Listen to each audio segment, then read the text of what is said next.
pounds, and they all of a sudden they don't want to fight. Gervonta Tank Davis need to go overseas more often. Like, I shouldn't have to do things that are hard over 3 pounds. Meanwhile, Usyk gave up 41. Oh, God. oh, I know come you on, man. that. I don't want it to be true. I don't know anybody that refers to Tyson here as the best fighter of the generation. Pissing a cup, all he had to do is take his shirt off. I could have told you when he was using it, when the last time he took it was. Not to mention, the first time he beat him, I don't think he beat him. Dude is still complaining about the weigh-ins. And even I'm a cheater. I know a cheater when I see one. all right, man, look, welcome to Between the Rounds. This is just looking back at everything that happened in 2024 and what to expect going forward. This is Ring Magazine. I'm here with Dan Rafael and Chael Sonnen. How you guys doing today? Oh, great to be with you guys. I'm doing awesome. I'm surprised you're talking with Dan. I don't know you would talk to a white guy about boxing a little bit.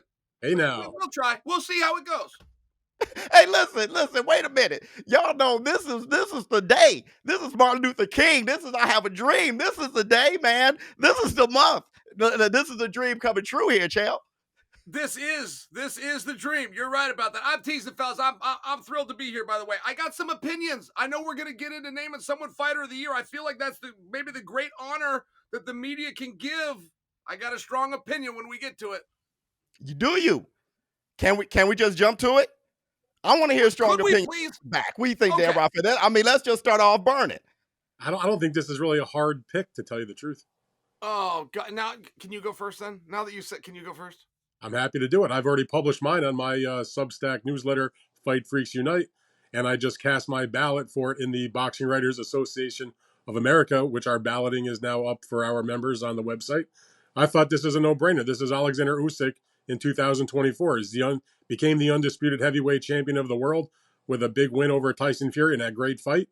First undisputed heavyweight champion in 25 years. You have to go back to 1999 when Lennox Lewis got the victory against Evander Holyfield in their rematch. That was not necessary because he beat him in the first fight. Also, off the draw, came back, beat him again. And that was back when it was 3 belts needed for the undisputed title. And Alexander Usyk did the job, and he did it again in the rematch. Made it even look a little bit easier maybe in the rematch. So to me, again, all due respect to all the other great fighters that had big years, but Alexander Usyk is clearly your Fighter of the Year in 2024. Dan, well, Dan, I think you got that, and here's the bad news. The bad news for me is I agree. I am also here to say Usyk, but I do feel there's a counter argument, which is he beat a guy. He beat one guy. I don't know how you become Fighter of the Year when everybody else is having to beat up 3 different people. You got up to 36 different rounds with all sorts of flavors coming at you. He's got the same thing times 2, not to mention the first time he beat him, I don't think he beat him. I don't think Tyson was wrong when he said this dude's country is at war and the judges were going to see it his way. Tyson took all sorts of heat for that. I felt the exact same way. Now, I'm only bringing that to you. I disagree. That's okay. I still have Usyk, though. But I'll give you my argument for Usyk. Okay. Boxing has, in my opinion, there is one very fair criticism of it. And I'm a former boxer. I had Olympic aspirations in 2000 myself, so I feel like it's okay to speak boxing. But these guys, man, you talk about a couple of pounds, and they all of a sudden they don't want to fight. Who's this gentleman? He ends up getting beat by the Ryan Garcia who ends up testing hot. That dude is still complaining about the weigh-ins. And even with boxing, you got Bud Crawford or you got Canelo, and these guys are sitting here and talking about why I shouldn't have to do things that are hard over 3 pounds. Meanwhile, Usyk gave up 41. He gave up 41 pounds. He knew going into that fight, I'm going to spot this guy 40-some pounds. I think that attitude has to mean something. That's the one thing I like about the heavyweights. I like that they've got a discrepancy in weight. I like that the misconception of the bigger guy is the badder guy gets proven wrong. I like that Mike Tyson in his prime never weighed heavier than one of his opponents. And Muhammad Ali, the first day he won a world championship, he weighed 198 pounds. The smaller guy that can move always beats the bigger guy. My Fighter of the Year is Usyk. I love the fact that you're arguing with me about something we agree on. I love that. You gave me no choice. You were By the way, let me just, I got to say one Crawford. thing though. A lot of the candidates that we could discuss were not fighting 3 times in the year. They were fighting once or twice, unfortunately, in boxing. The lack of activity at the top level is very stark at times. So, another candidate, for example, Arthur Beterbiev fought 2 times, became the undisputed champ at light heavyweight, only 2 fights. So not totally normal, unfortunately, at the top level. Hey, Hey, he looked good. can By the we way, add Arthur looked good. Can we add Gabriella Fundora, who actually fought 3 times in 1 year, which was Well, I last wasn't year? sure if we're talking men and women, Yeah, well, or I just just the heard men. fighter of the year. I heard fighter of the year. So, I mean, she's the youngest to ever do in the 4-belt era to become undisputed. I think if you're gonna say fighter of the year and you bring up how often that they fight and how, little these fighters reach that magic number of 3 times or plus in 1 year, Gabriela Fundora did just that and became undisputed. Showbiz, If you that's your official answer. You're making a point, or that's who you're putting forward. No. I'm making a point. The reason why I'm going to go with Usyk is because you got to add the right? The level of opposition. I mean, Well, for sure. Fury Listen, is to the me, giant. Fury is I the feel like badass. it's fair to pick Gabriela Fundora as the fighter of the year in the women's category and Alexander Usyk in the men's category.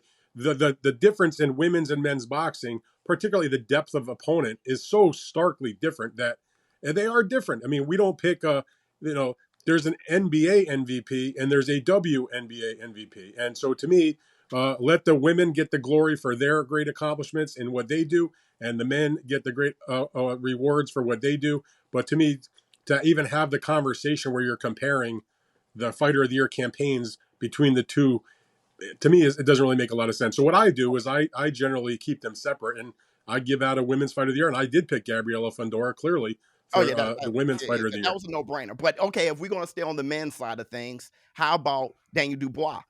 Herkovich, AJ, 2 times where it was kind of like, we saw this guy as somebody who would quit in the ring. Remember? I mean, I'm not the only one who remembers that. I mean, he did it a few times. People were questioning his integrity, his fighting ability. You see Herkovich seen as the boogeyman. He beats him, and then he knocks out Anthony AJ Josh, which could arguably be the knockout of the year and viral moment of the year. I mean, Dubois is doing all those things all at once. And to Chael's point, 2 separate opponents and high level opponents. So I think Daniel Dubois is very much part of that argument. Where I do mean, you look, guys? Where do you that guys, that as boxing experts, where do you put Katie Taylor? well, again, Arguably we're the back best to the female women. boxer of all time. What is it in terms of for fighter of the year this year? You're You talking just where about? do you put her? Like, where would you rank her? I was so impressed with what she did with Amanda. I thought that was maybe one of the more entertaining fights of the year. But I'm just wondering, overall for her year amongst the women, where do you put Katie Taylor? She did only fight the one time in the rematch against Serrano, and she got the win, and it was obviously a great win. And Katie isn't she? You can make an argument that in women's boxing, which has got obviously doesn't have the 100+ year history of the men's sport, but let's call it over the last 25 years when women's boxing has become a thing. Let's say she's in the top 3 or 4 in that group of all time. There she's up there with anybody. She'll be a first ballot Hall of Famer, as will Serrano.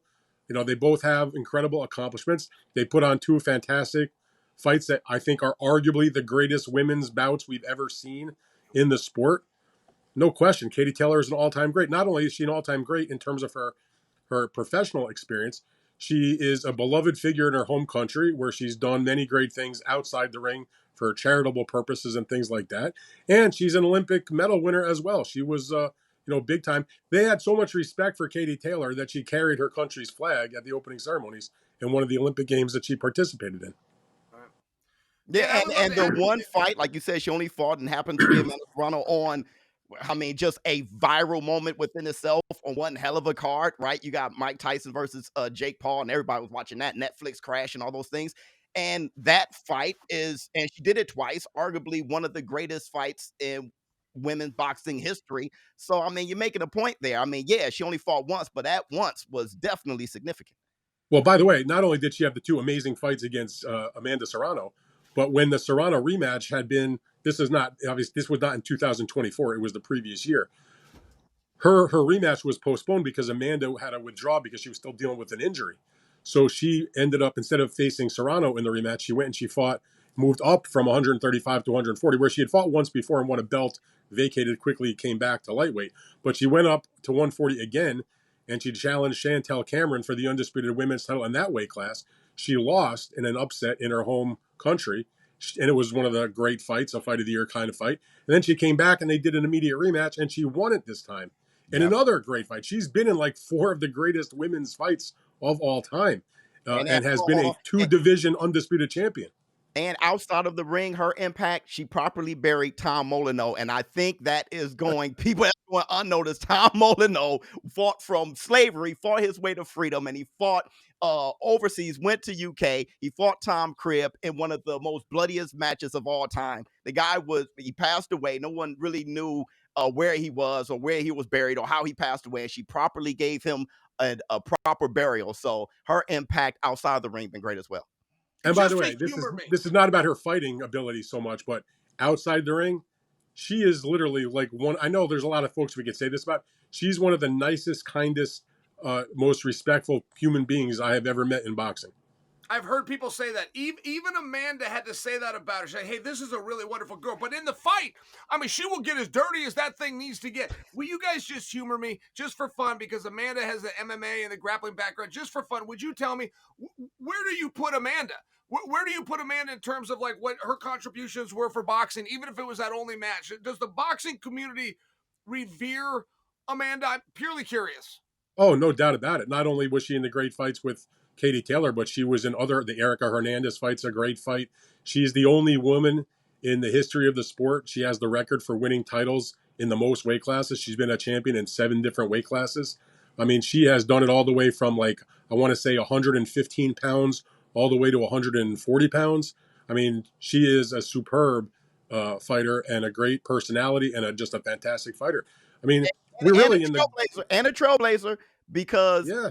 Before Clarissa Shields, she was the one that was doing the cross sports, Bo Jackson, Deion Sanders type shit. I mean, really, she was a trailblazer herself. Even I think she even did like a WWE or did something like that. Like she was the first one kind of doing that. She also has been one of the only. I mean, there's other women that have wanted to do this, but she's the one that's kind of put her money where her mouth is. She actually gave up her WBC world title in the featherweight division because she insisted on going to a state that would approve women's matches to be 3-minute rounds and for the championship distance to be 12 rounds. And the WBC, you know, they're entitled to their views and their rules and regulations. They did not want to do that, and so she gave up the belt. And when she defended, she made sure that her opponents were willing to do the longer fight and the longer rounds. So that was a big deal. So she's been willing to do that. Now she didn't have a choice because Katie has fought her whole career for the 2 minutes and 10 rounds and wasn't going to change it for her. And so she was challenging. So when she did the rematch, she didn't really have a choice, but she's still the featherweight champion. And if she decides to defend that title again, I'm sure that she'll go somewhere where they're going to do the 3-minute rounds for the women's fights. And you can argue that Amanda Serrano possibly beat Katie Taylor twice. There's people who just not really, there's a lot of people who really thought that she won both times. So, I mean, she's just one heck of a competitor. And guys, if we were to go back to Usyk, and I'm a casual fan. I want to be a bigger fan, but I'm fairly busy with MMA, and I just disclose that because if we were to go back to Usyk, everybody that has a big win, for example, his second victory over Fury, they all dangle retirement as a way of publicly negotiating. I have never heard Usyk even hint that I'm done or I've achieved what I wanted to, or that I won't fight somebody. I've never seen him play that game. Am I right? Is that of an observation? He is very clearly a competitor still looking to compete. Is that fair? Yeah, I think that is fair. I mean, I don't know what he's thinking now, and as he unwinds after what occurred with the Fury rematch, maybe he'll decide that he does want to take a break or retire, but he hasn't said that. There are, people say, Chael, they'll be like, well, he defeated Tyson Fury twice. He became the undisputed champion. He's undefeated. He was a gold medal winner in the Olympics. He was the undisputed cruiserweight champion. Like, what else? He's made literally 9 figures in money. What is there left for him to do? Well, it's like, okay, fine. A lot of us have made accomplishments in our life. Doesn't mean you just retire if you're still really good and you still have the fire and you still have the desire and you still are a person that can go and do what you do best and make a ton of money. So I have no doubt that he'll fight. And he's never been a guy to duck anybody. So if there's a guy that's a mandatory or somebody that deserves the shot or a fight that makes sense, then I think that he will do the matchup. And here's the other thing about it. He does a lot of what he does in recent couple of years because he fights for to bring the plight of Ukraine to the public, to put his country, on the world stage. Obviously, we know what's going on in Ukraine, and as a proud champion from that country, it's a big deal when he can raise their flag and say things about his country or bring, attention to that situation. So, he's important to his home people. He knows that in a place where there's not a lot of happiness going on, that when he's in the ring and when he wins a big fight, like it brings the country together, it brings the people together, it gives them, for a brief period of time, happiness in a time where there's not a lot of that going around. So he takes that real seriously. And the other thing about Alexander Usyk that is absolutely incredible to me, you talk about guys who don't want to travel like to the other guys like home state, much less their hometown. Alexander Usyk has spent his entire career on the road. If you go take a look at his record, he's he's fought in the United States against Americans and other fighters from other countries, but he is by and large fought for a title in Poland against a Polish fighter, in Germany against a German fighter, in Russia against a Russian fighter, all just a utter road warrior. Fought Anthony Joshua in the UK. I mean, doesn't matter. Have freaking gloves, will travel, period. And a lot of guys can take a lesson. Doesn't care where the fight is. Has had one fight since he's reached he fought a few fights early in his days in Ukraine. But since he's reached the championship level and as a top level fighter, he's had one fight that you could even consider quasi home game. And because there was not a possibility to do a fight in Ukraine because of what's going on, he fought the Daniel Dubois fight in Poland, which is a neighboring country, which has a huge Ukrainian population. Many of them are people that have come in since the war, and they supported him. And it's still, that was in Poland, but that was about as close as he's gotten to a title fight in his home surroundings. Yeah, I want to echo that because number one, Chael brought up the age thing, which was absolutely magnificent from Chael because Usyk was the older fighter. Tyson Fury is the one that's saying retirement. Usyk was the older guy. Two, when you were talking about being a world traveler, right, the world has been his home. And I've been preaching this a lot to the war room and to everybody on my platform is that fighters used to travel more often. Right, Muhammad Ali fought Henry Cooper in the UK, and he was fighting Bunga and all those guys. That's what they did. Sugar Ray Robinson fought Randy Turpin over there. So being a world champion is like we brought up Molyneux. He left as an ex-slave and he went overseas. So I'm saying for Usyk to be doing that as a normal thing, I don't think, I think it's kind of an embarrassment for people who want to. Inoue needs to come to the States more often. Gervonta Tank Davis need to go overseas more often. Like we need the world champions, and Alexander Usyk doing that his entire career speaks volumes.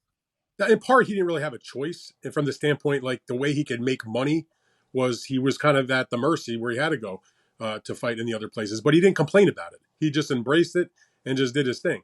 If you're a Tank Davis and other folks like that, if you're a Canelo, who obviously he's from Mexico, but fights, in the United States, spends a lot of time living in the United States, and they're staying here, they're the stars. They can have guys come to them. That's where the money is. So I don't look down on a guy because he won't travel or a woman that won't travel.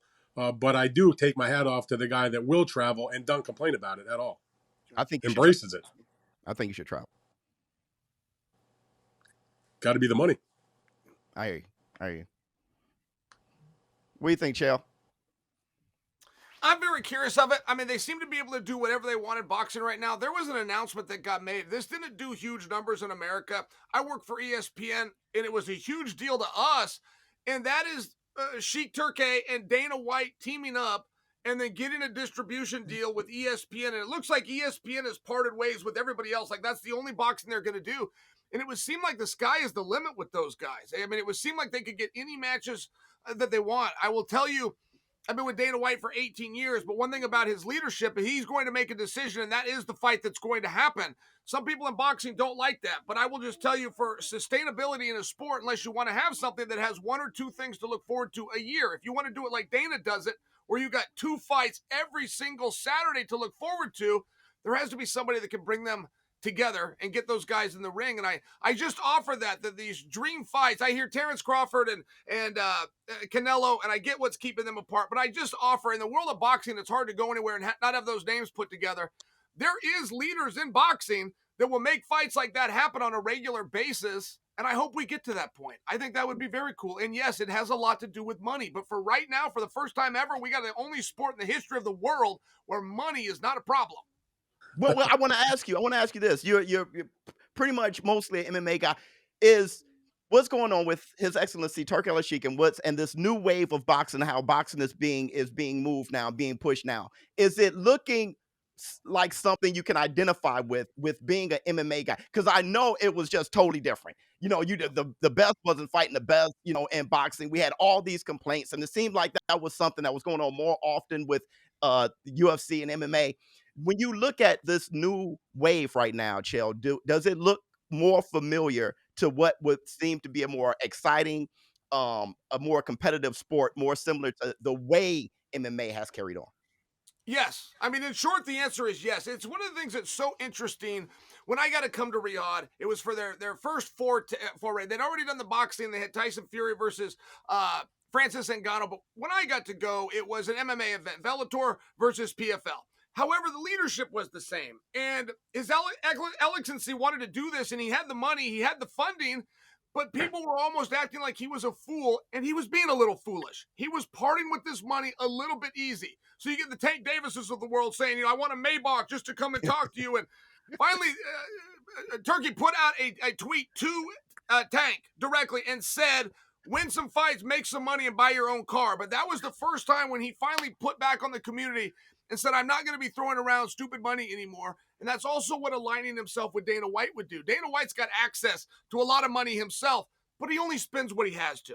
I mean, not for nothing. Dana White is not looking to throw as much money as a fight as he can. He's looking to get a deal done with sustainability, something that he can do again the next week and the next week and next week and make sure his profits beat his expenditures. And if you put those two together, that really is going to be a driving force. And don't forget, that's Dana's dream. Dana's dream was to be in boxing. It was to be a boxer himself, and then it was to train great boxers, and then it was to be a boxing promoter. I mean, it's the one thing in his life that he's always wanted to do and hasn't yet done. So those two teaming up, some of Dana's wisdom about it, but some of the resources, I really think that's going to be the duo to watch out for. I would just tell you, if I was Eddie Hearn or I was Al Heyman for that matter, I think I'd be looking back going, man, we got a new player in town and they're going to be formidable quickly. I don't think there's a problem with competition. And by the way, the people that you've mentioned, they're not going anywhere. It's a big enough world and a big enough business and a big enough industry where you can have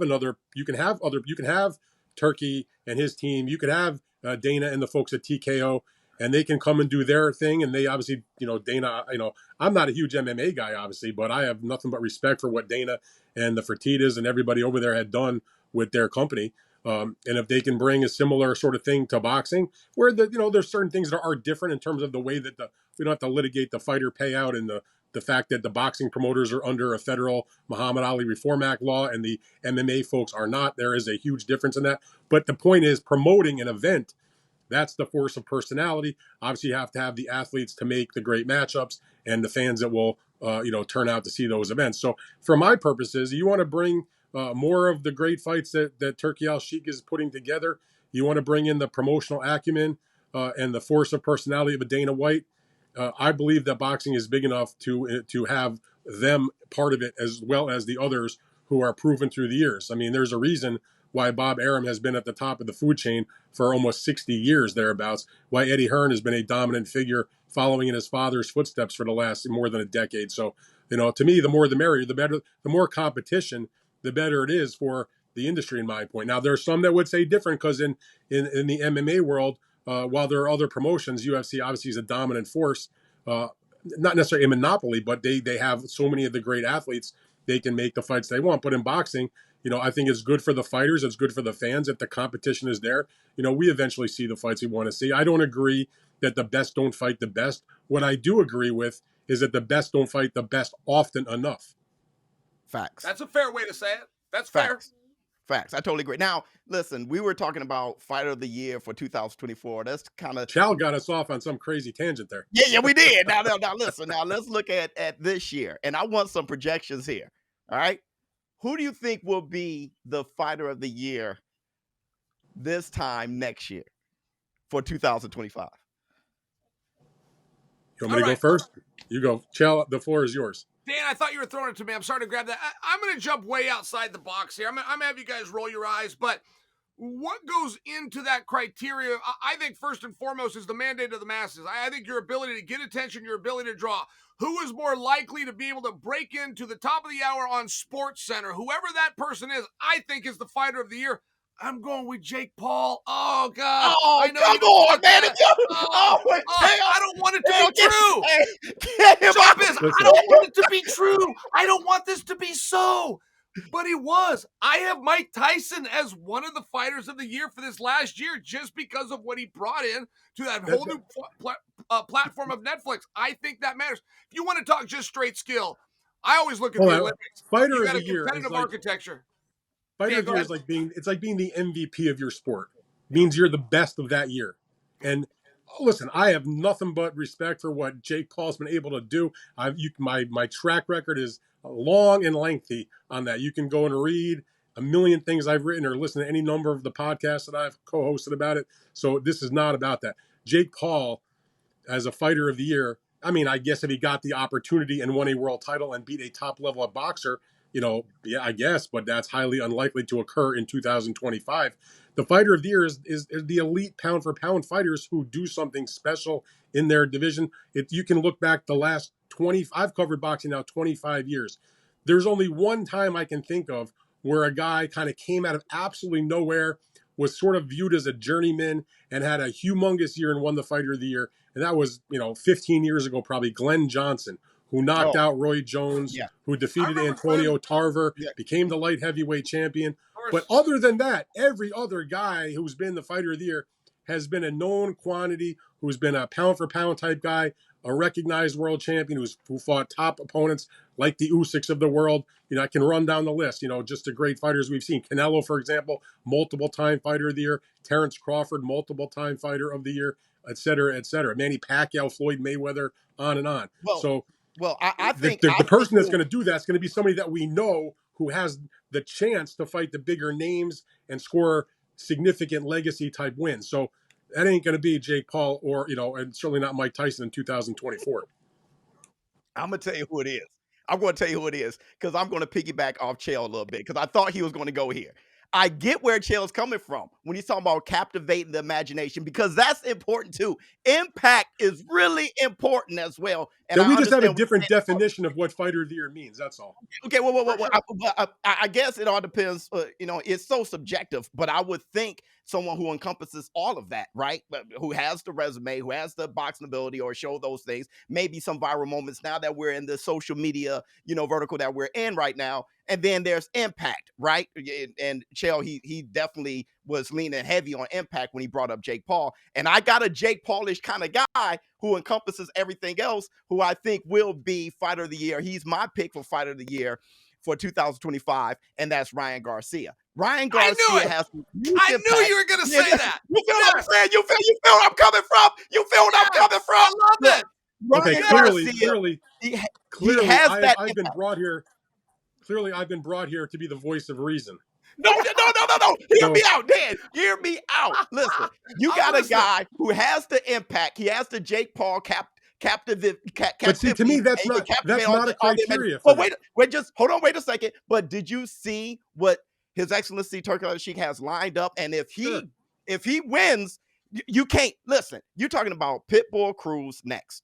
After that, Devin Haney, and then if he wins, he gets to fight the winner between Teofimo Lopez and Boots. If he comes out of that, you can't tell me on top of his impact and what he did with Devin Haney. Look, I know it was a no contest, but that was probably upset of the year. Okay, because look, nobody expected. He was 11-1 underdog. Nobody expected him to do what he did with Devin Haney. Listen, I think 100%. First of all, it definitely was not the upset of the year, not even close, because you're forgetting about Bruno Sarase, who iced Jaime Munguia as like a 50-1 underdog. But the point about being all that stuff about Turkey in that plan, that's not done yet. That's not all set. Listen, that's talk right now. That's talk. I understand. So Ross Munguia, that is upset of the year. But what I'm saying is the stage, though. How many people watch the upset of Munguia? Everybody knows about what happened with Ryan Garcia and Devin Haney. And Devin Haney completely crashed out after all that. Come on, man. The impact was huge. I'm just saying you can make an argument for Ryan Garcia and Devin Haney, that being upset. Listen, the guy that's going to be the fighter of the year is Terrence Crawford if he beats Canelo Alvarez. And then perhaps even takes a second fight. He's going to be moving up 2 different weight classes to take him on. A bona fide first ballot Hall of Famer, a guy that everybody has, along with Crawford, in, say, like the top 5 pound for pound.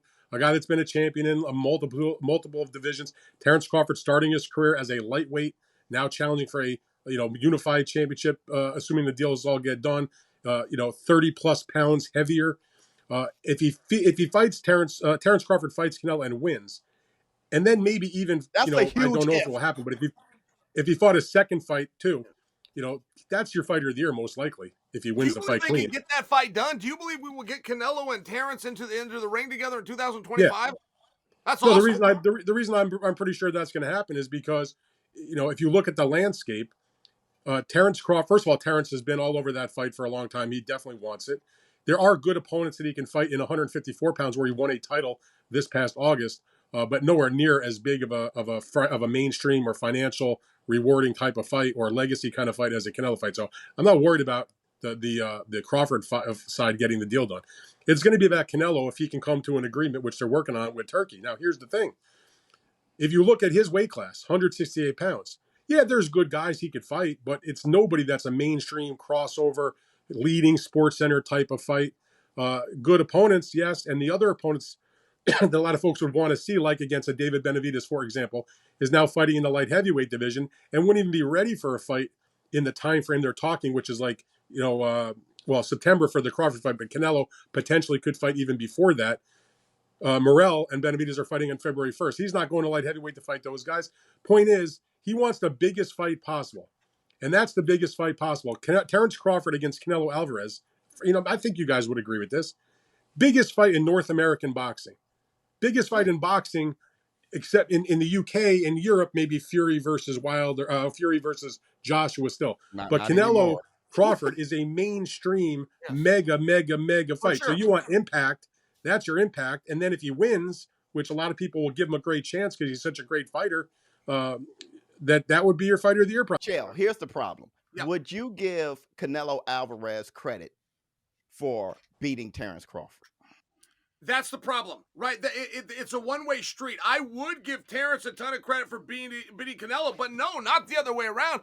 Canelo's got a hard time even calling for the fight. You think Canelo getting called out by this smaller guy and turning down a big money fight? He hates that, but you can't call out the littler guy. You can't tell a dude, come up here and spot me 30 pounds. By the way, I failed drug testing. You've never failed drug tests. I mean, you know how much different it is? You get a juiced up Canelo versus little skinny Terrence Crawford, whose main Are we gonna relitigate Canelo Alvarez's drug test? Come on. I'm a drug user. Go. I cheated sport plenty of times. I cheated those same commissions. This is not to relitigate. We know our own. I'm a cheater. I know a cheater when I see one. Please, Dan, don't tell me. I know this is all about Alvarez had tainted horse meat, or he has testosterone shot into his ass. I know that we all you want the clicks and we want the viral moment. I have done extensive reporting about Canelo Alvarez's failed drug test, his hair follicle testing, his trail of receipts and where the meat came from, and how if you gave him the exact same test today and the same levels were returned, it wouldn't even be flagged because WADA changed the level for obvious reasons because clenbuterol is such a legitimate issue. So, I mean, I could school you all day long on this if you want. No, that's where do you stand? No, you don't think Canelo put a needle in his ass? No. Listen, okay, let me ask you one more, just for fun, just for me on a personal level. When Juan Marquez Jr. fought Pacquiao for the fourth time, not only knocked him out, but knocked him out of the ring. You were not under the impression that Manuel Marquez Jr. was not juiced to a highly illegal level, are you? My impression on that fight would be that, yes, it was highly questionable about whether he was on something or not. That said, you're reasonable. You're reasonable. I'm not going to make the accusation without knowing, but I hear what you're saying. With Canelo's situation, though, it's just based on my extensive reporting on that specific incident. I believe very strongly that whatever the return test that came back positive was an accidental usage of that substance because of the meat situation in Mexico. Shoot me if you want, but that's my belief. Dan, no. I don't think you understand. I don't think you understand, Dan, the man. Listen, I do believe for so many reasons that it was tainted meat. I think where Chael is coming from is perception, right? I mean, that's what when we're talking about will Canelo get credit for beating Terrence Crawford, it's about the perception of the people, and the perception becomes reality. I understand and there's that. a group of people. There's a lot of people who sees Canelo Alvarez as Canelo Alvarez the cheat. And then I when you get it. have him giving up so much weight, and then you have the age difference, Terrence Bud Crawford by September, which they're saying they're finalizing the fight for September.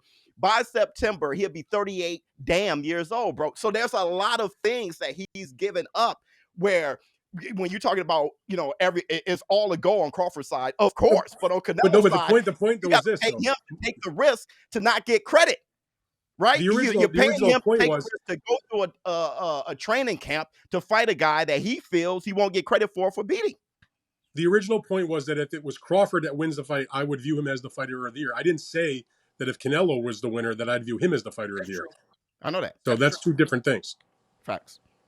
But still fun But to what I'm argue with you saying- guys. Go ahead, Chael. Go ahead, Chael. Well, I love the whole thing, and I really like what Dan's saying because he's a purist and he's hanging on to the purity of the sport. I do have one thing with boxing. One thing that I don't think boxing gives enough credit to is the Olympic Games. If you were to ask me how you do anything in sport, be an MVP of a Super Bowl, be in the Super Bowl, get signed to be eligible to be in the Super Bowl, I could answer you very clearly, but boxing has no competitive architecture. So you don't have a straight line bracket. And the only thing that boxing has to truly show you who the best is. And by the way, that's an observation of me, but those are the exact words of Layla Ali, who said, if I have one regret in my career, I didn't go to the Olympics because that's the only thing that we have to figure out who actually is the best. So when we're talking about who the fighter of the year is, we're not bringing up any Olympians or anybody else that's willing to go in and actually put their name on a bracket, have less than politics that get you through, talk about money and everything else. I don't know. I got a question, Dan. How true are you really to the sport if you're not recognized in the Olympics? You're recognized somebody that's done one or two fights in a year. Chael, the fighter of the year is about professional boxing. Should I recognize the college baseball player of the year when I'm giving out the MVP? That's a false argument. The top amateurs get their awards. The Olympic boxing industry or movement or community, neighborhood, whatever you want to call it, they have their business. And when those fighters decide to come to the pros, they come to the pros. The notion that you'd give a guy from the amateurs and put him on the same level as Gabriela Fondora or Alexander Usyk, to me it just is that you're just looking to argue with me for no reason. No. The problem is, if you're beating 4 people in 1 week as opposed to one person in 12 months, I just think that it should be recognized. I think it's an honorable thing to do. You can recognize them without giving them fight. Look, we do fighter of the year. It's for professional boxing. Now, there's a blurred line now because professionals can sometimes and sometimes do take the occasion to go fight in the Olympic Games. Unfortunately, they should never have changed that rule. But the fact of the matter is, the fighter of the year, women or men, it's about professional boxers at the highest level in professional world championship boxing level fights. Can I play devil's advocate? Can I just get in between here like a sandwich real quick? Pause. Listen, what I'm saying is with Chael and you guys are making great points, but the fact that with the Olympics, you know who the best is, and with pro fighting, it's subjective. Because who's number one in the WBO? That's different than who's number one in the WBA and who's number 3 in the WBC. And that's the whole point. The whole point I'm not worried about the WBO or the WBC. West. I don't think it's very hard to say who's the number one heavyweight in boxing. It's Alexander Usyk, obviously. Who's the number one cruiserweight in boxing? It's Jai Opetaia, and that's pretty easy because he's the lineal champion. He's beaten the best guys. He's got a world title belt. Who's the best light heavyweight in boxing? I'm going down the weight classes. The best light heavyweight is Arthur Beterbiev because he beat the best guys. He unified all the titles. He's the lineal champion. Now, and every weight class has a lineal champion. But if you keep going further down the list from light heavyweight, who's the number one super middleweight? Well, that's Canelo Alvarez, who's the lineal champion and the unified champion. You want to go to middleweight? Okay, maybe there's a little bit of a question mark. I think most people right now would probably say Janibek. He's got 2 belts, but okay, that's open for discussion. Hopefully they'll duke it out, and he's got a good fight coming up. He's supposedly scheduled. Not sure who his opponent is. If you go further down the list, Bud Crawford is now fighting in the junior middleweight division. He just has the one fight there, but based on his track record and where he's at on most people's pound for pound list and that sort of thing. Leave there. You can't bring up Terrence Crawford at 154. What I'm saying is, it's clearer. But I just went through half the weight classes in boxing. It ain't that complicated. But what I'm saying is, it's only not that complicated right now after Turkey Al Sheikh's impact. Turkey Al Sheikh is not the only person that has involvement in those fights. He had nothing to do with Canelo Alvarez becoming the No, undisputed super middleweight champion. Stopping at Canelo. Stop. There were only a handful of people who was willing to fight everybody. The Canelos, the Lomachenkos. But what I'm saying is, from heavyweight on, and you brought up the 25 years without having an undisputed. It was the same thing with light heavyweight. It's all because of his impact. And the point that I was trying to make is with his energy coming into boxing, we can have these tournament style things to see who's really the best and who is ranked where. Without that type of structure, some kind of boxing league to have these brackets to allow for them to weed themselves out, just like with the MMA. No, listen, I'm not knocking the fact that he wants to put the money up to make the biggest fights. If you don't have that tournament style type of thing that the very few have gone through, the Andre Wars, the Inoues and something, if you don't have that, then we don't know. And what Chael was saying is clear with the Olympics, and we need that energy in pro boxing. I think. But what I'm saying to you is most of the weight classes in boxing, it's very easy to identify who number one is. And of course, there's a few weight classes where it isn't, which makes it fun to have the debate. You mentioned Inoue. He is the undisputed champion at 122 pounds. He didn't do that by accident. He went there and he beat the other champions and he picked up the belts, and he's highly regarded by everybody in the sport. He's defending his title, as a matter of fact, this coming week. So, you can go again. You go weight class by weight class. It's not hard. Who's the best at lightweight? Well, that's one of the weight classes where you could potentially have an Come on, man. You can't, you know what I'm saying? There's one of the weight class where you can do this here and you can't do this here. I mean, that's what I'm saying. It's just not clear. Well, it takes time for these things to unfold. Now, right now in the lightweight division, you've got guys who were there who left the weight class and moved up. So Devin Haney was undisputed.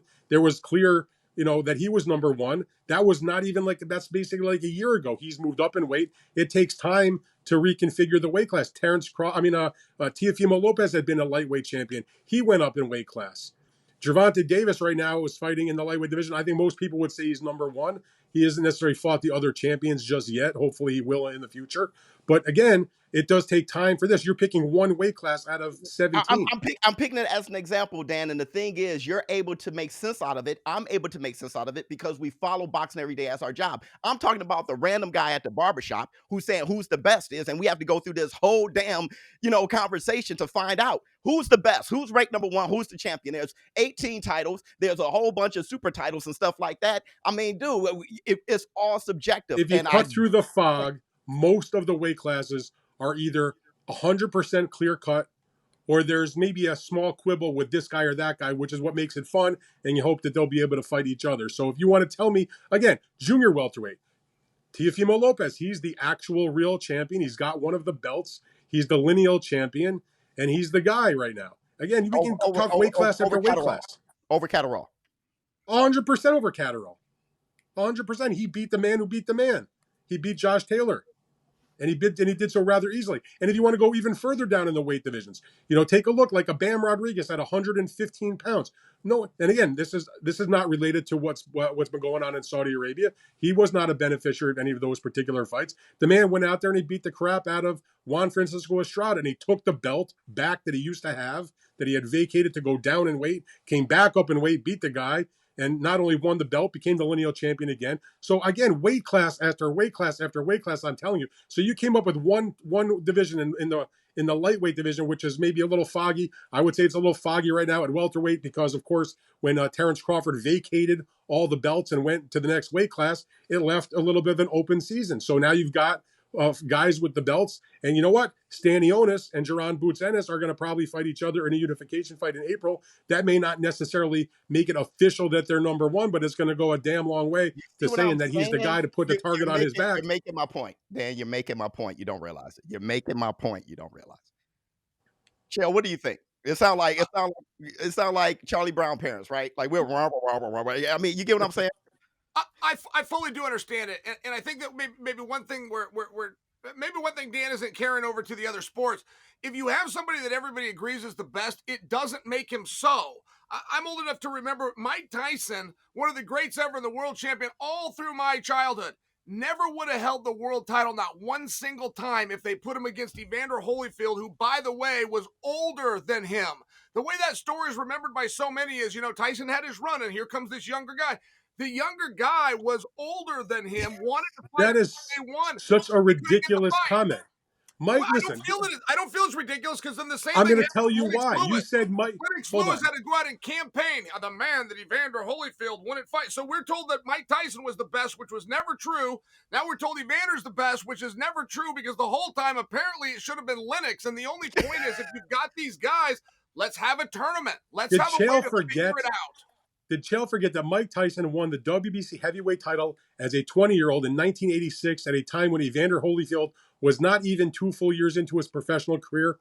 Did he forget that Mike Tyson ran through 9 defenses of the title, unified the 3 belts, and on top of that, knocked out Michael Spinks, who was the lineal champion, undefeated, who had given up his alphabet belt because of a particular fight he wanted to make for financial reasons? To assert that Mike Tyson never would have held the title for 1 second because of Evander Holyfield is absolutely preposterous. Now, Chael, when did you they say that? finally fought, he got his ass kicked. But it does not change what happened between 1986 and the time he fought Buster Douglas, a few years later. Come on, my brother. Do I need to remind Dan that when he went into, and we're talking Mike Tyson, to a competitive architecture known as the World Trials of the Golden Gloves of 1987, Mike did not make the team? Do I need to There remind he goes. Dan You're that when mixing your Mike amateurs and Tyson your pros. you went into a tournament in 1988 and he did not come out the other side of that bracket? So my entire point is, Are we if you let gonna the talk about guys who say lost in the who best, amateurs and hold then this win in the stand back pros? and let Dan say, well, this guy beat the linear. No. If you let the boys fight, if you put them in a bracket and it comes out the other side, it very seldomly comes out the way that most people think So it's here's going the to be. question. That's How my about only suggestion. A tournament is a very different thing, and a straight line it's a architecture is one different thing sport, the the amateurs, sport Shell? doesn't You're have. talking nonsense.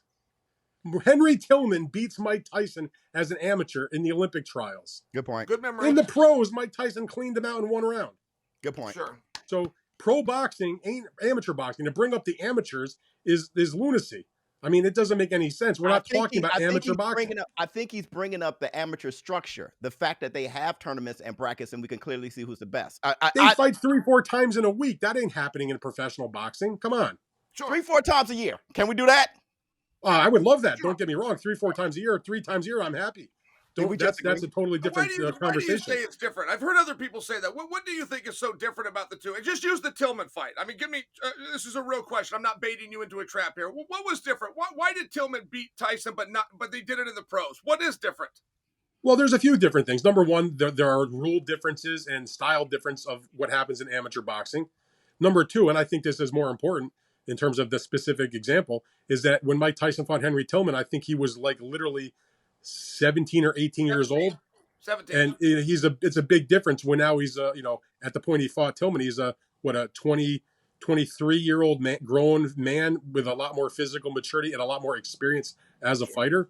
I mean, and again, we can go chapter and verse of guys who fought as amateurs, where the result has turned the tables in the professionals. And sometimes it's the same. We talked about Devin Haney and Ryan Garcia a little bit. Those guys fought 6 times in the amateurs. And both of them had various elements of success. Dan, and when they were promoting their real fight, it was like, chapter 7, they were saying. Dan, let me ask you one. Again, not a trap. I am actually looking for your info here. When Roy Jones went down to the South Korean in 1988, did he ever rematch that South Korean? He never did, because that South Korean, to my knowledge, never turned professional. He never went pro, did he? He went back to the Olympics one more time and retired a hero in his country. They never. That's one of the worst examples of all time, because that was adjudicated as fraud and corruption. They actually found evidence. Oh, I didn't know that.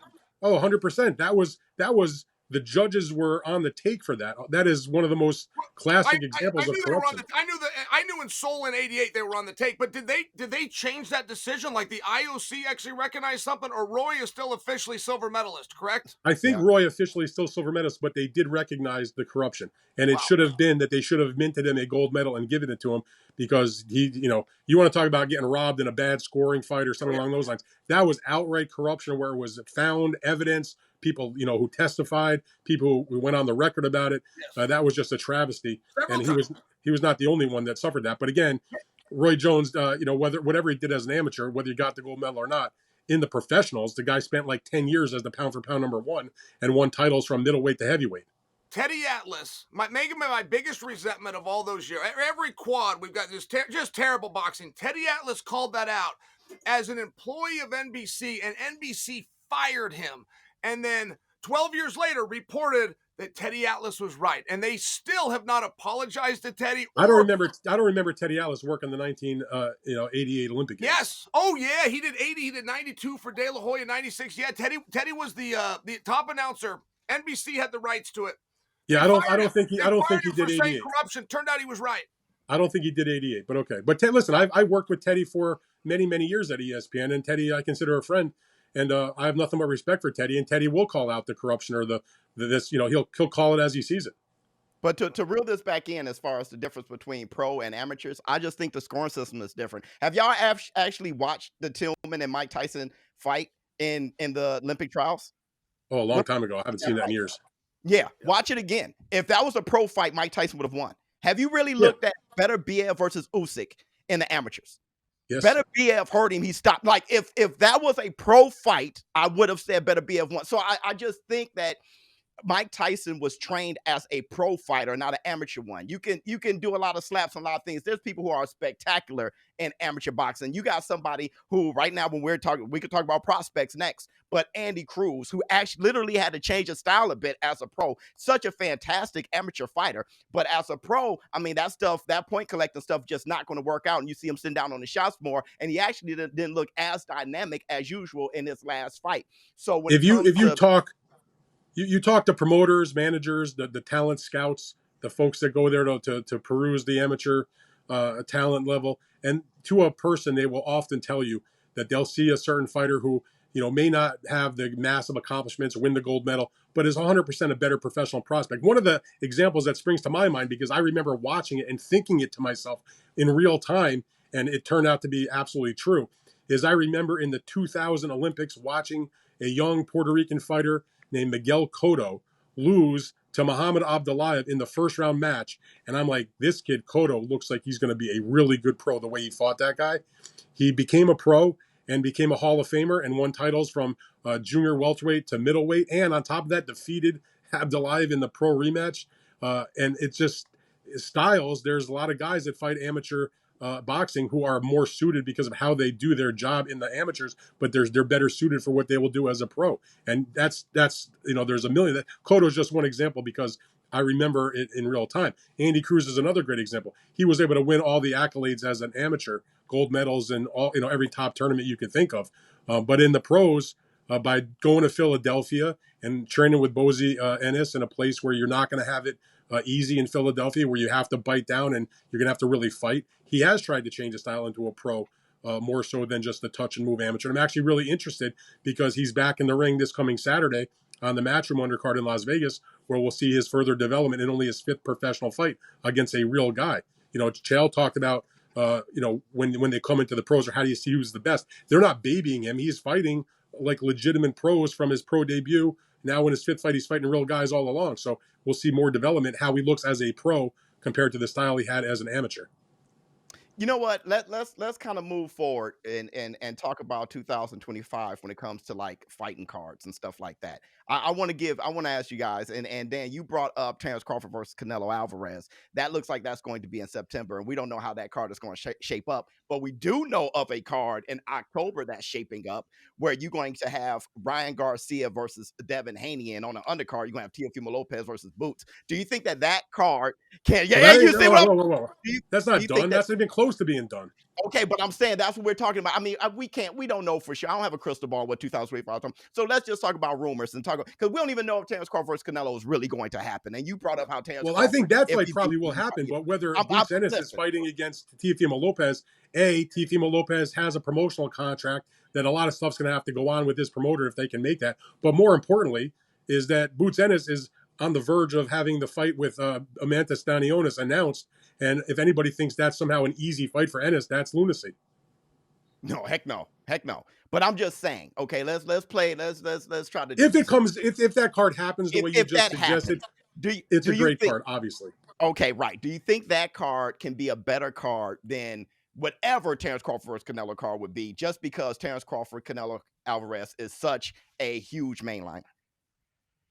Listen, if Turki Al-Sheikh is involved with these events, the track record since they started doing these Riyadh season cards he's been involved with, the first one being Tyson Fury and Francis Ngannou, these cards have been deep one after the other. I mean, every single card has usually been extremely worthwhile. They have a card coming up on February 22nd that is as stacked as anything I have ever seen in my years covering the sport, and well before that, just when I was a fan. You have to go back to, really the heyday of the big Don King shows in the mid 90s when he was doing Mike Tyson cards and Julio Cesar Chavez cards.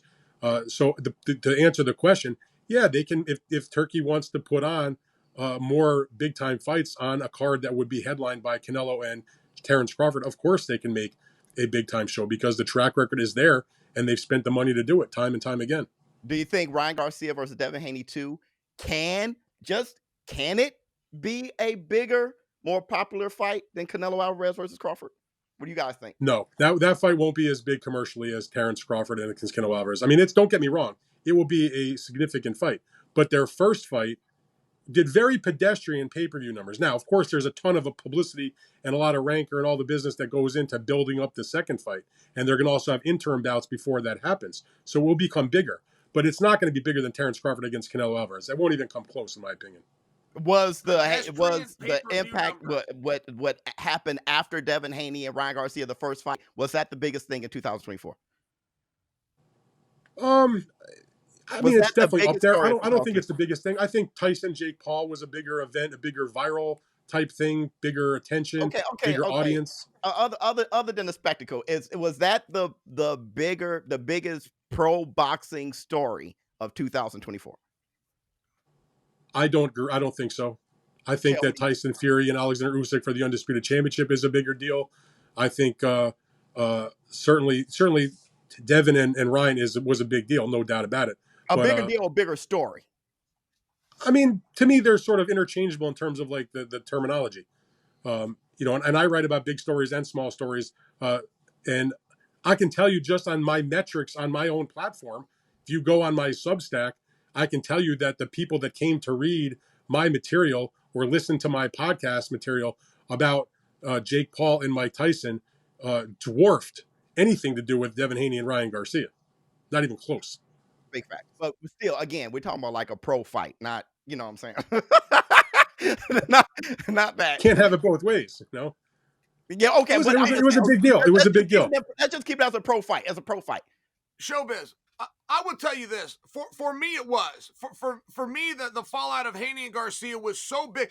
Garcia roped us all in, man. We thought he was crazy. There was people trying to get the commission to stop the fight because he was Looney Tunes upstairs. Then he comes out like that was all the work and he wasn't really drinking, he wasn't partying, and he was on church on Sunday.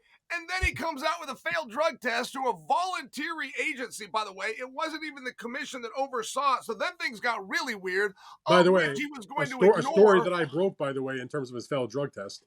Yeah, it was great stuff, but Dan, I want you to think about it from this perspective before you say what's done, because that's the only story that isn't over. Like Garcia versus Haney is not done. That's going to spill into 2025, and I think they will get that rematch, but that's going to be a big part of it. You know, the fact that it was their 7th time fighting, but moreover that Ryan Garcia had lost his mind and he joined a cult, and it turned out he didn't, but he had EPO in his system. I mean, I'm just saying, that story's not done. So to Showbizz's point, was that the biggest one of the year? Yeah, I consider it's not done. And the absolute biggest boxing story of the year for me, that I quite sure controlled more headlines and more days in the media, was the gold medalist from Algeria. And again, I'm going back to the Olympic Games, but boy, she sure got a lot of front page reports.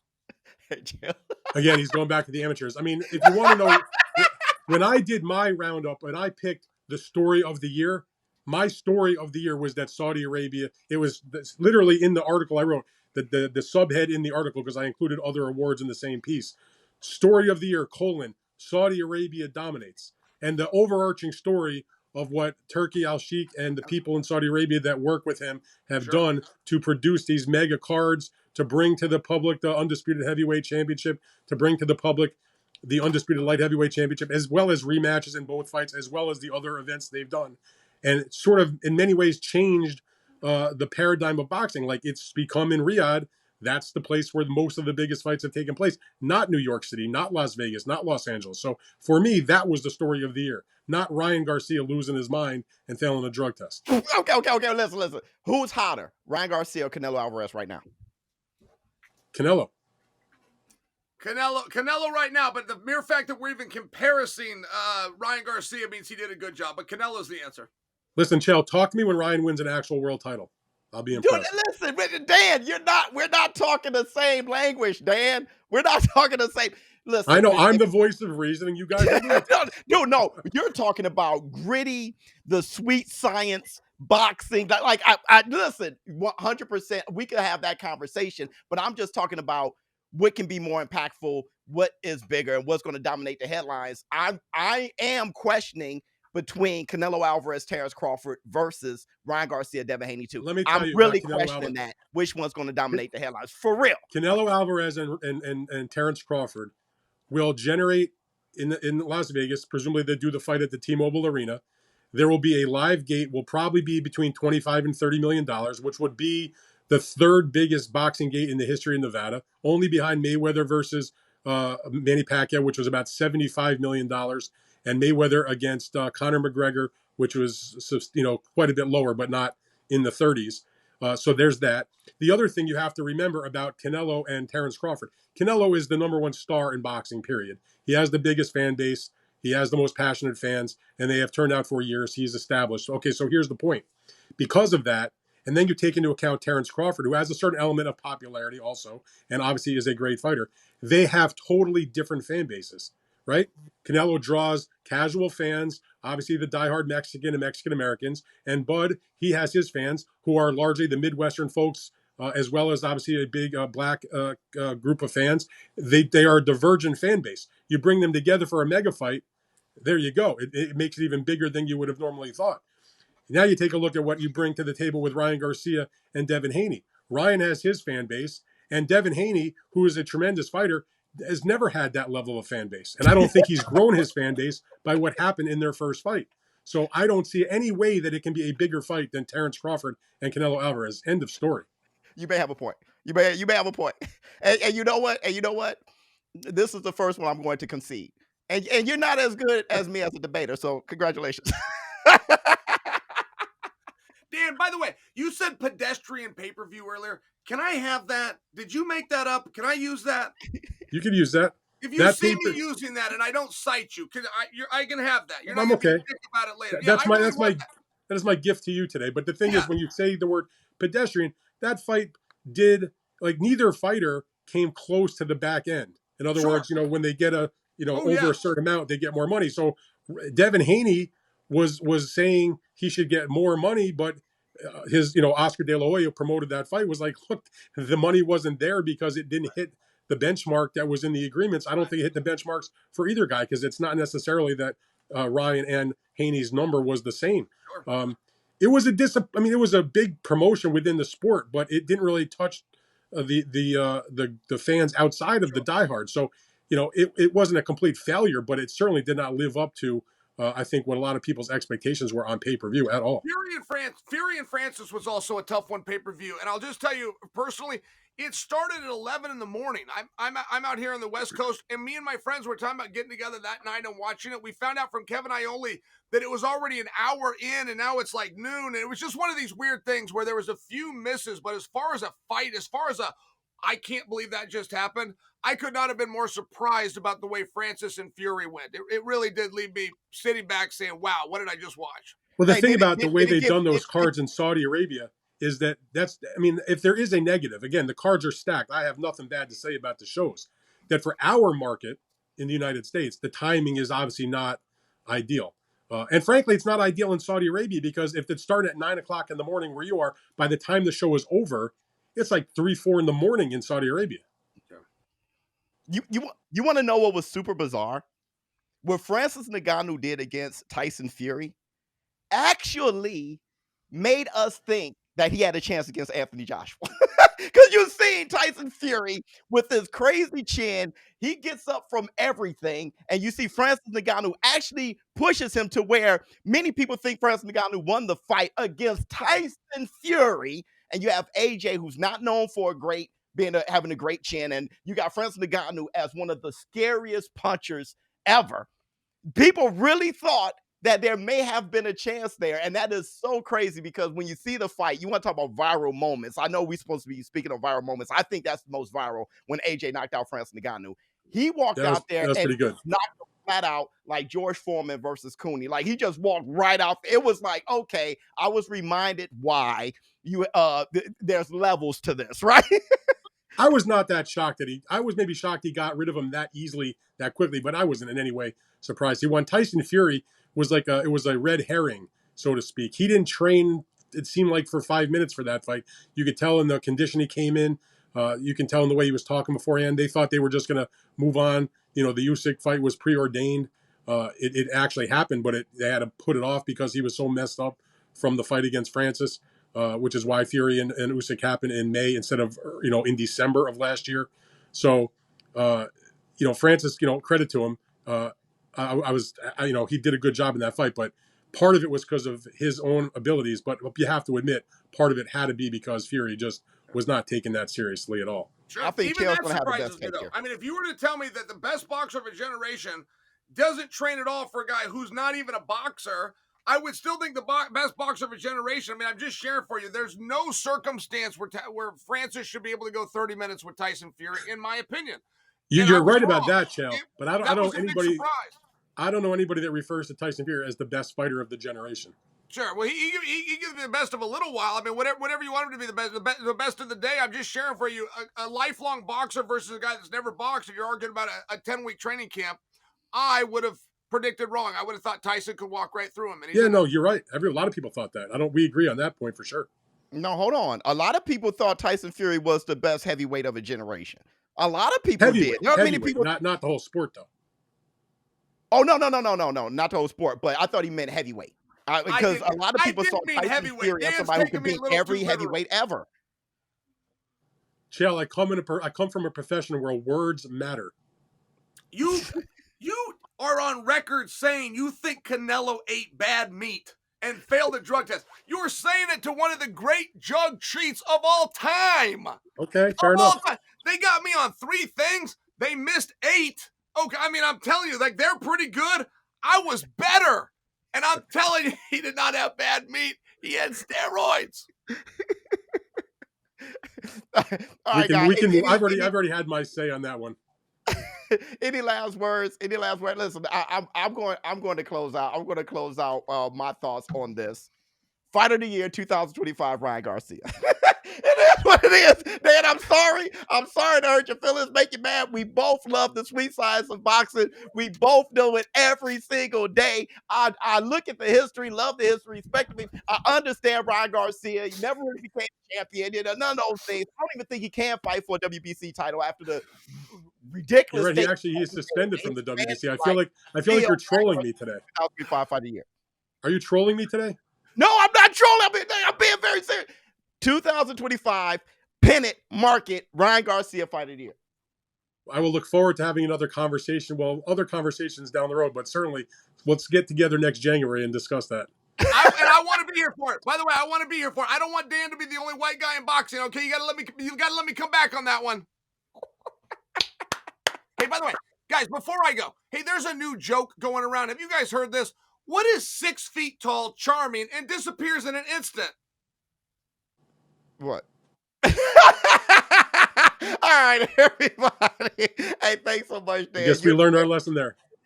Hey, right now in our debate, you're up 1-0. I'm keeping score. I'm coming for you, champ. I'm coming for the title. A pleasure. Hey, thanks everybody for watching this. This was fantastic. We will have more between the rounds. Showbizz adult. I'm out.